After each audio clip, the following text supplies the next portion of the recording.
Anyway मुझे लगता है कि इंडिपेंडेंस डे वाले दिन, जिस दिन देश में यूनिटी, टुगेदरनेस, इन सब चीजों की बात होनी चाहिए, उस दिन हमारे देश का प्रधानमंत्री जो है वो इस देश के लिए एक नया दुश्मन पैदा कर देता है, which is basically the youth of this country, who ideally is the backbone of this country, but no, they are the दिमागी नक्सल्स। वो इस देश के लिए एक प्रॉब्लम है और उनको आइसोलेट करना चाहिए एज पर द गवर्नमेंट। कि खुद के दिमाग में गटर भरा हुआ है, तभी इनको ये जनरेशन गटर जनरेशन लगती है। इन मैम से मेरे सीधे सीधे दो सवाल हैं। पहला तो ये कि क्या आपको लगता है इस देश की यूथ वायलेंस में साथ देती है, वायलेंस भड़काती है इस देश की यूथ? और दूसरा ये कि आपको लगता है कि इस देश की जो यूथ है वो माओवादी है या माओ के जो विचार हैं उनको फॉलो करती है? बिकॉज़ मैंने स्पीच सुनी, पढ़ी भी, और मुझे कहीं से कहीं तक ये नहीं लगा कि इसमें देश की यूथ को टारगेट किया है। पीएम ने यही बोला है कि देश की यूथ दिमागी नक्शा।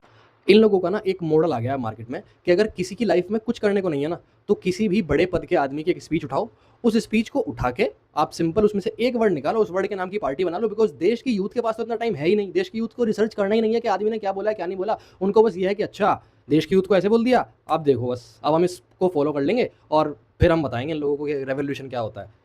मतलब अनबिलीवेबल है यार, कम से कम फैक्ट्स तो बोलो।